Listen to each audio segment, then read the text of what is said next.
Hello বন্ধুরা, সবাই কেমন আছেন? আজকে আমি এক্সপ্লেইন করতে চলেছি কাইজি দ্য আল্টিমেট গ্যাম্বলার মুভিটি। এই মুভিটি দারুণ একটি গল্প নিয়ে তৈরি করা হয়েছে। আশা করছি গল্পের শেষ পর্যন্ত আমার সাথেই থাকবেন। তো বন্ধুরা, আর দেরি না করে চলুন আমরা সিনেমার গল্পের জগতে চলে যাই।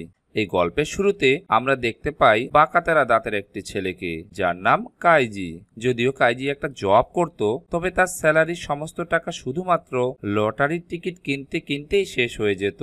তাছাড়া আমরা জানতে পারি যে কাইজির অবস্থা অনেকটা খারাপ হয়ে গিয়েছে। সে দেনা করতে করতে দেনার মধ্যে এতটাই ডুবে গেছে যে সেইটাই সে তার সারা জীবনের ইনকাম দিয়ে শোধ করতে পারবে না। এরপরে কাইজি যখন একদিন রাস্তায় এমন করে হাঁটছিল, তখন কিছু লোক তাকে এসে ধরে ফেলে আর তাকে পেটাতে শুরু করে। আসলে এই লোকগুলো ছিল পাওনাদার, আর তাদের যে লিডার ছিল তার নাম ছিল ডিলডো। আর যখন কাইজিকে ইন্দোর কাছে ধরে নিয়ে আসা হয়, তখন ইন্দো তাকে বলে যে তোমার একটা বন্ধু আমার কাছ থেকে ঋণ নিয়ে উধাও হয়ে গিয়েছে। সে অনেকগুলো টাকা ঋণ নিয়েছে, আর যেহেতু তুমি তার গ্যারান্টার ছিলে, তাই এজন্য এই টাকাগুলো এখন তুমি পরিশোধ করবে। আর সেই টাকাগুলো সুদ সহ এখন হয়েছে 20 লাখ ইয়েন। আর এইটা শোনার পর কাইজি পুরোপুরি শকড হয়ে যায়, কারণ সে বুঝতেই পারছিল না সে এতগুলো টাকা কোথা থেকে দিবে। এমনিতেই তার অবস্থা খারাপ হয়ে আছে, সে এমনিতে তার নিজের দেনাই শোধ করতে পারছে না, তার মধ্যে তার বন্ধুর দেনা শোধ করতে হবে, তাও 1 টাকা 2 টাকা না, পুরো 20 লাখ ইয়েন। তাই এজন্য কাইজি প্রচন্ড ভয় পেয়ে তাকে বলে যে আমার নিজের কাছেই টাকা নেই, আর আমি নিজেও এমনিতে দেনার মধ্যে ডুবে আছি, আমি খাবার পর্যন্ত খেতে পারি না, আমি তোমাকে এই টাকাগুলো কোথা থেকে দেব। আর এই কথা শোনার পরে ইন্দু একটু বেশি রাগ করে, কারণ তার যে কোনো মূল্যে টাকাগুলো প্রয়োজন।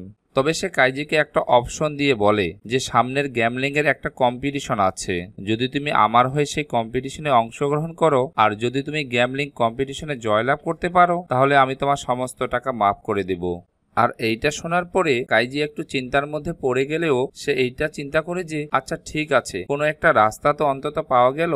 তো এই জন্য কাইজি কোনো সময় নষ্ট না করে দ্রুত চলে আসে একটা শিপের কাছে, যেই শিপের মধ্যে এই কম্পিটিশন হবে। আর যখনই সে এর মধ্যে যায়, তখন 2জন সিকিউরিটি গার্ড তাকে একটা রুমের মধ্যে নিয়ে আসে। আর এখানে আসার পরে সে পুরোপুরি আশ্চর্য হয়ে যায়। সে দেখতে পায় এখানে ইতিমধ্যে অনেক মানুষজন দাঁড়িয়ে আছে। আসলে আমরা জানতে পারি তারা সবাই কাইজির মতো দেনার মধ্যে ডুবে আছে। তো এজন্য তারা সবাই এখানে এসেছে তাদের ভাগ্যের পরীক্ষা করার জন্য। কিন্তু এখানের কেউই এই ব্যাপারটা জানতো না যে এখানে একবার হেরে যাওয়ার পরে মৃত্যুর চেয়েও ভয়ঙ্কর যন্ত্রণা দেওয়া হয়। এরপর আমরা দেখতে পাই কম্পিটিশনের হোস্ট টনি কাকা চলে আসে, আর সে তাদের সবাইকে গেমসের নিয়মকানুন বলে দেয়। আর এরপর তাদের সবাইকে 3টা স্টার দেওয়া হয়, যেখানে এক একটা স্টারের মূল্য ছিল $1 মিলিয়ন। আর তাছাড়া তাদেরকে একটা একটা করে প্যাকেট দেওয়া হয়, যেই প্রত্যেকটা প্যাকেটের মধ্যে 12টা করে কার্ড ছিল, মানে 12টা করে তাসের টুকরো। আসলে তারা খেলবে রক পেপার সিজার, যেটা নর্মালি হাত দিয়ে খেলা হয়, তবে এখানে কার্ডের মাধ্যমে খেলা হবে। আর এই প্রত্যেকটা কার্ডের মধ্যে শুধুমাত্র মানুষের হাতের একটা চিহ্ন ছিল। আর তাছাড়া গেমসের নিয়মটাও ছিল খুবই সিম্পল, 30 মিনিটের মধ্যে তাদের 12টা কার্ডই ইউজ করতে হবে। আর এই 12টা কার্ডের মধ্যে যার কাছে 3টা স্টার থাকবে বা যার কাছে বেশি স্টার থাকবে সে জিতবে, আর যার কাছে কম স্টার থাকবে সে হেরে যাবে। আর এরপর যখনই গেমটা শুরু করে দেওয়া হয়, তখন প্রত্যেকে যার যার অপোনেন্ট খোঁজার জন্য ব্যস্ত হয়ে পড়ে।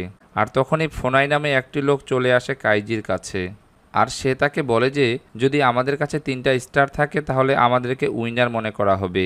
তো কেননা আমরা মিলেমিশে খেলি, মানে আমরা একে অপরকে সাহায্য করে খেলি, আমরা প্রত্যেকবার গেমটাকে ড্র করব, আর আমাদের কাছে 3টা করে স্টার রয়ে যাবে। আর এমন করে সবাই হেরে গেলেও আমরা দুজনেই কখনোই হারবো না, আমরা একটা পর্যায়ে গিয়ে দুজনে উইন করব।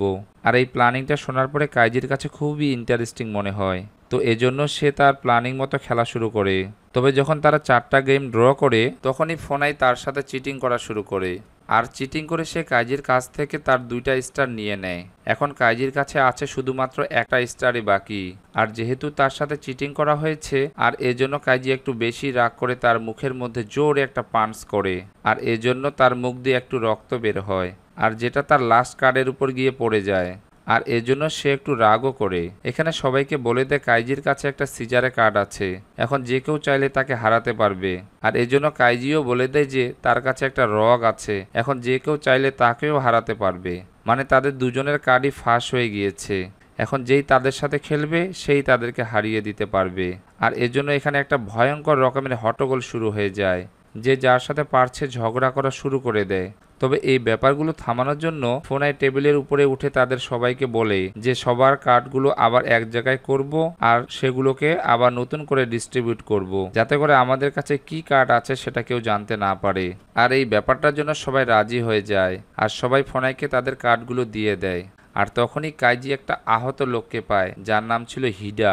কাইজি হিডাকে বলে যে যদি তুমি আমার সাথে মিলেমিশে খেলো তাহলে আমরা মিলেমিশে গেম ড্র করব আর এমন করে আমরা চাইলে দুজনেই উইন করতে পারি। আর যেহেতু হিডার কাছে কোনো অপশন নেই তো এজন্য সে এটাকে চুজ করে নেয় আর তারা দুজনে এসে ফোনাইকে তার কার্ডটা দিয়ে দেয়। তবে ফোনাই এইবারও তাদের সাথে চিটিং করে সে কাইজিকে আগের সেই কার্ডটাই দিয়ে দেয় যেটার মধ্যে রক্ত লাগানো ছিল আর তার নিজের কার্ডটা নিজের কাছেই রেখে দেয়, যাতে করে সে যখনই কারোর সাথে খেলবে তখন সে তার সাথে উইন করতে পারে। আর এখন যেহেতু ফোনাই জানে যে কাইজির কাছে কি কার্ড আছে তো এই জন্য সে চাইলেই তাকে হারাতে পারবে, এই জন্য সে তার কাছে আবারও চলে আসে আর তাকে বলে যে তুমি যদি আমার সাথে খেলতে চাও তাহলে তুমি আমার সাথে খেলতে পারো।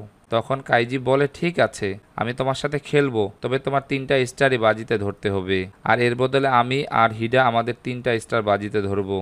তবে যেহেতু ফোনাই জানতো যে এই বাজিটা সে উইন করবে এই জন্য সে এই বাজিটা ধরে ফেলে।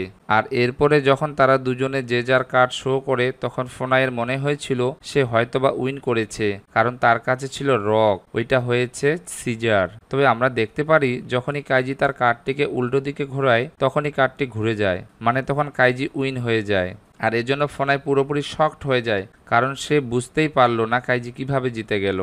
আসলে এটা এই জন্য হয়েছে যখন কাইজি বুঝতে পারে যে ফোনাই তার সাথে চিটিং করছে তখন সে তার কার্ডটাকে হিডার সাথে চেঞ্জ করে নিয়েছিল। আর এখন যেহেতু গার্ডরা জেনে গিয়েছে ফোনাই হেরে গিয়েছে আর এজন্য তারা তাকে ধরে নিয়ে যায়। তবে তখনই হিডা দেখতে পারে তার পকেটে আরও একটা কার্ড রয়ে গিয়েছে, তার মানে সেও হেরে গিয়েছে। তো এই জন্য স্যুট বুট পরা একটা গার্ড তাকেও ধরে নিয়ে যাওয়ার চেষ্টা করে। আর এটা দেখার পরে কাইজির অনেকটা খারাপ লাগে আর এজন্য সে গিয়ে তাদেরকে আটকিয়ে বলে যে দেখো আমরা যেহেতু দুজনে একসাথে খেলেছিলাম সেহেতু আমরা একসাথে উইন করেছিলাম, এখন যেহেতু তুমি হেরে গেছো তার মানে আমরা একসাথে হেরে গিয়েছি, তাই হারের যে শাস্তি সেটা আমরা দুজনে একসাথে নিব। আর এটার জন্য সে তাদের সাথে নিজেও ঢুকে যায় সেই অন্ধকার রুমের মধ্যে। এখানে নেওয়ার পরে প্রথমে তাদের একটা ইঞ্জেকশন দিয়ে কিছু একটা ঢুকানো হয় আর এরপরেই কোম্পানির একটা সিল মেরে দেওয়া হয়। এরপর তাদের সবাইকে ধরে নিয়ে আসা হয় একটা আন্ডারগ্রাউন্ড মাইনের মধ্যে, যে মাইনের মধ্যে এখন তারা গোলামের কাজ করবে। হ্যাঁ, এটাই ছিল গেমের নিয়ম, যারা এখানে হেরে যাবে তারা এখানে কাজ করবে, মানে ফ্রিতে শ্রমিক পাওয়ার জন্য তারা এই গেমটার আয়োজন করেছিল। আর তাছাড়া আমরা জানতে পারি তারা 150 টাকার ডেইলি পারিশ্রমিকে কাজ করে সারা মাস পরে একটা বেতন পায়, যে বেতনের টাকাটা এতটাই কম ছিল যে শুধুমাত্র বিয়ার খাওয়ার পরেই তাদের সেই টাকাগুলো শেষ হয়ে যেত। তাছাড়া তাদের উপর অন্যভাবেও টর্চার করা হতো, যদি তারা অসুস্থ হয়ে পড়তো তাহলে চিকিৎসার জন্য নিজের পকেট থেকে টাকা দিতে হতো, যেখানে কিনা টাকাগুলো মাসের প্রথম দিকেই শেষ করে ফেলেছে, কারণ যখনই তাদেরকে বেতন দেওয়া হতো তখনই ক্যান্টিন খোলা হতো আর তারা টাকা দিয়ে যার যার খাবার কিনতো। আর যেহেতু খাবারের দাম একটু বেশি ছিল তো এই জন্য তারা সবাই মদ খেয়েই সেই টাকাগুলোকে উড়িয়ে দিত। আর এই সমস্ত ব্যাপারগুলো দেখার পরে কাইজি এটা পরিষ্কারভাবে বুঝতে পারে সে টাকা সেভ করুক আর না করুক এখান থেকে জীবিত বের হওয়া তার পক্ষে সম্ভব না, কারণ তাদেরকে এখানে আনা হয়েছে 14 বছরের জন্য, তাকে এখানে 14 বছর থাকতে হবে আর কাজও করতে হবে। আর যেহেতু তারা খাবার কম পাচ্ছিল আর পরিশ্রম অনেক বেশি করছিল আর এই জন্য তাদের শরীর অসুস্থ হয়ে যাচ্ছিল। তাছাড়া এই মাইনের মধ্যে মাঝে মধ্যে বিষাক্ত গ্যাস চলে আসতো, যেগুলোর জন্য তাদের শরীরের অবস্থা আরো বেশি খারাপ হয়ে যাচ্ছিল। আর তখনই কাইজিকে এখানকার একজন ডক্টর বলে যদি তুমি এখান থেকে বের হতে চাও তাহলে ব্রেভম্যান নামের একটা গেম আছে, সেই গেমে অংশগ্রহণ করো। আর এটা শোনার পরে কাইজি উদ্বুদ্ধ হয়ে যায়, সে কিছু লোকজনকেও উদ্বুদ্ধ করে এবং তাদেরকেও এই গেমটা খেলতে রাজি করিয়ে ফেলে। আর এজন্য তাদের সবাইকে চোখ বেঁধে নিয়ে আসা হয় একটা জায়গায়। আর যখন তাদের চোখগুলো খুলে দেওয়া হয় তখন তারা দেখতে পারে তাদেরকে একটা বিশাল উঁচু বিল্ডিং এর উপর নিয়ে আসা হয়েছে। আসলে এটা ছিল একটা গেম। আর তখন এখানে টনি গাগা চলে আসে আর সে তাদের সবাইকে গেমের নিয়মটা বলা শুরু করে। সে তাদের সবাইকে প্রথমে 10 মিলিয়ন ইউয়ানের একটা ভাউচার দিয়ে বলে যে তোমাদের এই বিল্ডিং থেকে ওই বিল্ডিং এ যেতে হবে, মানে মাঝখানে যে সরু একটা রাস্তা বানানো হয়েছে লোহার পাইপের সাহায্যে সেইটাকে তোমাদেরকে পার করতে হবে। যারা এটাকে পার করতে পারবে তাদেরকে টাকা পয়সা দিয়ে বিদায় করে দেওয়া হবে। তবে এখানে একটা শর্ত আছে, সেটা হচ্ছে কোনোভাবেই রাস্তাটাকে হাত দিয়ে ধরা যাবে না, কারণ এই রাস্তাটাতে কয়েক হাজার ভোল্টের কারেন্ট ছিল। তাছাড়া সামনের বিল্ডিংয়ে কিছু ভিআইপি বসেছিল আর তাদেরকে ইন্দু সার্ভ করছিল, যার মানে আমরা বুঝতে পারি তারা এখন এই গরিবদের মৃত্যু উদযাপন করবে। যদিও সবাই প্রচন্ড ভয়ের মধ্যে ছিল, তবে কাইজি তাদের সবাইকে সাহস দিয়ে রাস্তার উপরে নিয়ে আসে। আর যখনই তারা আস্তে আস্তে করে অর্ধেক রাস্তা চলে যায়, তখনই আবহাওয়া পরিবর্তন হওয়া শুরু করে।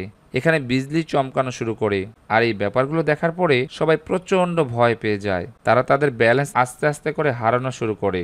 আর এমন করে বিজলির ভয়ে ব্যালেন্স হারিয়ে একটা লোক যখনই নিচের দিকে পড়ে যায়, তখন এটা দেখার পরে সবাই পুরোপুরি শকড হয়ে যায়। তারা এমন ভয়ঙ্কর মৃত্যু দেখার পরে আরেকটা লোক প্রচন্ড ভয় পেয়ে যায়, আর তারাও সেখান থেকে ব্যালেন্স হারিয়ে নিচের দিকে পড়ে যায়। আর এই সমস্ত ব্যাপারগুলো দেখার পরে আরো বেশি ভয় পেয়ে একজন তো সেই রাস্তাটাকে ধরেই ফেলে, আর এই জন্য কারেন্টের শক খেয়ে তারও সেখানে মৃত্যু হয়ে যায়। আর যখন এখানে এক এক করে সবাই মরছিল, তখন অন্য বিল্ডিং এ থাকা ভিআইপিরা এই ব্যাপারটার মজা নিচ্ছিল। এখন আমরা দেখতে পারি কাইজি, হিডা আর অন্য একটা ছেলে জীবিত ছিল। তারা তিনজন যখনই সামনের দিকে আগানোর চেষ্টা করে, তখনই এখানে বৃষ্টি শুরু হয়ে যায়। আর এই বৃষ্টির জন্য রাস্তাটা অনেকটা পিচ্ছিল হয়ে যায়। তারা সামনের দিকে হাঁটতেই পারছিল না। আর তখন হিডা তাকে বলে যে আমি আর সামনের দিকে যেতে পারবো না। সে তার ভাউচারটা কাইজিকে দিয়ে বলে, যখনই তুমি এইটা পার হয়ে যাবে, তখন এই টাকাগুলো তুমি যে কোনো মূল্যে আমার মেয়ের কাছে পৌঁছে দিও। আর এটা বলার সঙ্গে সঙ্গে সে নিচে পড়ে যায় আর তার সেখানে মৃত্যু হয়ে যায়। এরপরে যখনই সেই ছেলেটা আর কাইজি অনেক কষ্টের পরে বিল্ডিং এর এই পারে চলে আসে, তখন তারা সেলিব্রেট করা শুরু করে। তবে যখনই তারা দরজাটাকে খুলে, তখন দরজাটার মধ্যে থেকে অনেক বেশি প্রেসারে বাতাস আসার জন্য সেই ছেলেটা সেখান থেকে নিচে পড়ে যায় আর তারও সেখানে মৃত্যু হয়ে যায়। আর কাইজি কোনো রকমে চলে আসে সেই বিল্ডিং এর মধ্যে। আর এরপরে যখনই সে তার দুইটা ভাউচারে টাকা চাওয়া শুরু করে, তখন তাকে বলা হয় যে মারা গেছে, তার ভাউচারে কোনো টাকা পাবে না। আর তাছাড়া তুমি যে টাকাগুলো পাবে, তোমার লেনদেন দেনা পাওনা সবকিছু কাটার পরে তুমি মাত্র 70,000 টাকাই পাবে। মানে আমরা দেখতে পারি কাইজির সাথে এখানে বারবার চিটিং করা হচ্ছে। যতভাবে তাকে ঠকানো যায়, সবভাবে তাকে ঠকানো হচ্ছে। আর তখনই আমরা দেখতে পারি কোম্পানির চেয়ারম্যান একটা বৃদ্ধ লোক কাইজিকে আরও একভাবে টাকা কামানোর কথা বলে। সে বলে, যদি তুমি আরও বেশি টাকা কামাতে চাও, তাহলে তুমি টনি গাগার সাথেই কার্ড গেম খেলতে পারো। আর সেটা শোনার সঙ্গে সঙ্গে কাইজি রাজি হয়ে যায়, কারণ সে যে কোনো মূল্যে টাকা ইনকাম করতে চায়। আর যখন তারা কার্ড খেলতে বসে পড়ে, তখন টনি গাগা তাকে জিজ্ঞেস করে, তুমি আসলে কার্ডে কোন সেটটা চাও? আসলে এই গেমের মধ্যে তাদেরকে 5টা করে কার্ড দেওয়া হবে, যেই কার্ডের মাধ্যমে তাদেরকে খেলাটা শেষ করতে হবে। কার্ডের প্রথম সেটের মধ্যে 4টা কার্ড থাকবে সিটিজেন, আর আরেকটা কার্ড থাকবে এম্পেরর, মানে সে হচ্ছে বাদশাহ। আর বাকি সেটের মধ্যে থাকবে 4টা সিটিজেন আর একটা গোলাম। আর যে এই গোলামের কার্ডগুলো পাবে, সে আগে চাল দিবে। আর গেমের নিয়মটাও খুবই সিম্পল ছিল। সিটিজেন হবে ড্র, বাদশাহ সিটিজেনদের হারাতে পারবে, আর তাছাড়া সিটিজেনরা চাইলে গোলামকেও হারাতে পারবে। কিন্তু গোলাম যে কিনা সবচেয়ে বেশি পাওয়ারফুল, সে চাইলে বাদশাহকেও হারিয়ে দিতে পারবে। আর যে গোলামের সেটটা নিবে, তাকে 10 গুণ টাকা দেওয়া হবে। আর এটা শোনার সঙ্গে সঙ্গে কাইজি গোলামের সেটটা নিয়ে নেয়, কারণ তার যত বেশি টাকা দরকার। এরপর যখনই তারা গেমটা শুরু করে প্রথম চালটা দেয়, তখন প্রথম গেমটা ড্র হয়, কারণ তারা দুজনেই সিটিজেন দিয়েছিল। তবে দ্বিতীয় চালে যখন কাইজি গোলামের চালটা দেয়, তখন টনি গাগা এই ব্যাপারটা আগে থেকে জানতে পারে। তো এই জন্য সে সিটিজেন দিয়ে তাকে হারিয়ে দেয়। আর এই ব্যাপারটা দেখার পরে কাইজির অবস্থা প্রচন্ড খারাপ হয়ে যায়, কারণ সে বুঝতেই পারলো না টনি তার চাল সম্পর্কে আগে থেকেই কি করে জানতে পারলো। মানে সে কি চালটা দিবে সেটা টনি কিভাবে জেনে গেল। তো এই জন্য সে টনিকে ব্যাপারটা জিজ্ঞেস করে, আর টনি তাকে বলে যে আমি মানুষের চেহারা পড়তে পারি, কে কি চাল দেবে আমি সেটা আগে থেকে জানতে পারি। আর এটা বলে সে হাসা শুরু করে। তবে আমরা দেখতে পারি যতক্ষণে কাইজিকে আবারও সে মাইনের মধ্যে ব্যাগ নিয়ে যাওয়া হবে, তখনই সেখানে চেয়ারম্যান টনির গায়ে কিছু একটা ছুঁড়ে মারে আর তাকে বলে যে না, তুমি একটা মিথ্যা কথা বলেছ, এখানে ব্যাপারটা জমছে না। চেয়ারম্যান ইন্দুকে দিয়ে কাইজিকে আবারও 4 মিলিয়নের লোন দেওয়ায় আবারও ম্যাচটা শুরু করা হয়। তবে এইবারও কাইজি হেরে যায়। আর যখনই স্যুট বুট পরা লোকগুলো তাকে ধরে আবারও সেই মাইনের মধ্যে নিয়ে যাচ্ছিল, তখন কাইজি বারবার চিন্তা করছিল যে টনি এই ব্যাপারটা জানলো কি করে। আর তখনই তার ব্রেইনে কাজ করে যে তার কাঁধের উপরে একটা চিপ লাগিয়ে দেওয়া হয়েছিল, যেটা কানেক্টেড ছিল টনির ঘড়ির সঙ্গে। আর যখন সে চালগুলো দিচ্ছিল, তখন সে তার ঘড়ির মধ্যে এটা স্পষ্টভাবে দেখতে পাচ্ছিল আর যেহেতু সেখানে কাইজির হার্টবিটও শো করছিল, তো এই জন্য যখনই সে রিস্ক নিচ্ছিল তখন তার হার্টবিট খুবই ফাস্ট হয়ে যাচ্ছিল। আর এই ব্যাপারটাও টনি বুঝতে পারছিল। আর এই জন্য কাইজি অনেকক্ষণ চিন্তা ভাবনা করার পরে ইন্দোকে বলে তাকে 50 মিলিয়ন দেওয়ার জন্য। আর ইন্দো যখন তাকে কারণ জিজ্ঞেস করে তখন সে বলে যে আমি গেমটা আবারও খেলতে চাই, কারণ এইবার আমি উইন করব আর আমি 10 গুণ টাকা নিয়ে এখান থেকে ব্যাক করব। আর এরপরে ইন্দো তাকে আবারও 50 মিলিয়নের লোন দিয়ে দেয়। কিন্তু ম্যাচটা শুরু হওয়ার আগে কাইজি গিয়ে তার মাথাটাকে বাড়ি মারে একটা গ্লাসের সাথে, যাতে করে তার হার্টবিট রেটটা বেড়ে যায়। আর এই জন্য টনি চাইলেও এখন তার হার্টবিটটা প্যারামিটার করতে পারবে না। আর যখনই তাকে একটা গোলাম আর একটা সিটিজেনের কার্ড দেওয়া হয় তখন সে ভুল করে কিছু রক্ত সেগুলোর উপর ফেলে দেয় আর সে পরিষ্কার করার নাটক করে, তবে সে কিছু রক্ত সেখানে রেখেও দেয়। আমরা দেখতে পারি কাইজি একটু টেকনিক করে সিটিজেন আর গোলামের কার্ডটিকে একটু ঘুরিয়ে পেঁচিয়ে দেয় যাতে করে টনি এটাকে ধরতে না পারে। আর এরপর যখনই গেমটাকে শুরু করে দেওয়া হয় তখন প্রথম 4টা গেম ড্র হয়, কারো প্রথম 4টায় সিটিজেন ছিল আর তাদের সিটিজেন কাটা গিয়েছে। আর এরপর কাইজি তার রক্তমাখা কার্ডটাকে সামনের দিকে বাড়িয়ে দেয়। আর এই ব্যাপারটা দেখার পরে টনি একটু টেনশনের মধ্যে পড়ে যায়, তবে সে এই ব্যাপারটাও বুঝতে পারে যে কাইজি এতটা বলদও না। সে তার রক্তমাখা সিটিজেনওয়ালা কার্ডটাকে আগেও দিয়েছিল যখন আমার সাথে এটা কাটা গিয়েছিল। এখন সে হয়তোবা আমাকে বলদ বানানোর জন্য আবারও সিটিজেনওয়ালা কার্ডটা দিয়েছে। তো এই জন্য সে তার টেকনিকটাকে বুঝে যাওয়ার পরে সে দ্রুত তার বাদশাওয়ালা কার্ডটাকে দিয়ে দেয়। আর সে মনে করে সে হয়তোবা জিতে গিয়েছে, আর এজন্য সে কাইজিকে নিয়ে মজা করা শুরু করে। তবে যখনই কাইজি তার কার্ডটাকে উল্টে দেয় তখনই গেমটা ঘুরে যায়, কারণ সেটা আসলেই গোলামওয়ালা কার্ডটাই ছিল যে কিনা বাদশাহকে হারাতে পারবে। আর এজন্য টনিকে সেই আন্ডারগ্রাউন্ডে কাজ করতে যেতে হয় আর কাইজি সেই টাকাগুলো পেয়ে যায়। আর তখন আমাদের সামনে রিভিল হয় কাইজি যে কার্ডটাকে বদলানোর একটা নাটক করেছিল তখন সে আসলে কার্ডটাকে বদলায়নি, সে সেই কার্ডগুলোকে আগের জায়গায় রেখে দিয়েছিল। আর এজন্য কাইজি পেয়ে যায় তার মূলধনের 10 গুণ, মানে 500 মিলিয়ন টাকা। আর এ সমস্ত টাকাগুলো নিয়ে সে ইন্দোর সাথে বেরিয়ে চলে আসে আর ইন্দোর সাথে এসে সে পার্টি করা শুরু করে দেয়। কাইজি ইন্দোকে তার 300 মিলিয়ন টাকা দিয়ে দেয়, তবে যখনই সে বিয়ার খায় তখনই সে সেখানে বেহুশ হয়ে যায়, কারণ ইন্দো তার বিয়ারের মধ্যে ঘুমের ঔষধ মিলিয়ে দিয়েছিল। আর যখন সে জ্ঞান ফিরে পায় তখন সে দেখতে পারে তার পকেটে একটা টাকাও নেই, তার পকেটে শুধু একটা চিঠি পড়ে আছে। আর এই চিঠির মধ্যে ইন্দো তাকে বলে দিয়েছে যে তুমি আমার থেকে যে ঋণটা নিয়েছিলে সেটা প্রত্যেক 3 মিনিটে বাড়ার কথা, তো তেমন করে তোমার সমস্ত টাকাগুলোই আমি পেয়ে গিয়েছি, তবে যে 28,000 টাকা বাড়তি ছিল সেটা তোমার পকেটে আমি রেখে দিয়েছি। আর যখন কাজী একটু ভালো করে চেক করে তখন সে সেই 28,000 টাকা পেয়ে যায়। এর পরের দৃশ্যে আমরা দেখতে পাই হিডার মেয়েকে, যে কিনা একটা শপিং মলে কাজ করে। তার কাছে একটা পার্সেল আসে, যেই পার্সেলটার মধ্যে কিছু টাকা ছিল। মানে আমরা বুঝতে পারি যে কাইজি তার বাকি টাকাগুলো হিডার মেয়েকে পার্সেল আকারে পাঠিয়ে দিয়েছে, কারণ সে হিডার কাছে প্রমিস করেছিল সে যে কোনো মূল্যে সেই টাকাগুলো তার মেয়েকে দিবে। যদিও কাইজির কাছে এখন কোনো টাকা পয়সা নেই, সে 500 মিলিয়ন ইনকাম করলেও এখন তার কাছে একটা পয়সাও নেই। তবে হ্যাঁ, একটা ব্যাপার তো পরিষ্কার, তার মাথার উপরে এখন আর কোনো দেনা নেই, সে সমস্ত দেনা শোধ করে দিয়েছে। মানে সে খালি হাতে গেম খেলতে গিয়েছিল, আবার খালি হাতে ব্যাক করেছে, মাঝখান থেকে সে দেনাগুলোকে শোধ করতে পেরেছে। আর এমনই একটা পয়েন্টে এই পুরো মুভিটা শেষ হয়ে যায়। তো কেমন লাগলো আপনাদের এই মুভি এক্সপ্লেইনটি? যদি ভালো লেগে থাকে তাহলে অবশ্যই লাইক, কমেন্ট এবং শেয়ার করে আমাদের পাশেই থাকবেন। আর এখনও যারা চ্যানেলটি সাবস্ক্রাইব করেননি প্লিজ চ্যানেলটি সাবস্ক্রাইব করে ফেলুন। নেক্সটে আরও নতুন কোনো মুভির এক্সপ্লেন নিয়ে আসবো। আজকের মতো এ পর্যন্তই, আপনারা ভালো থাকবেন। আল্লাহ হাফেজ।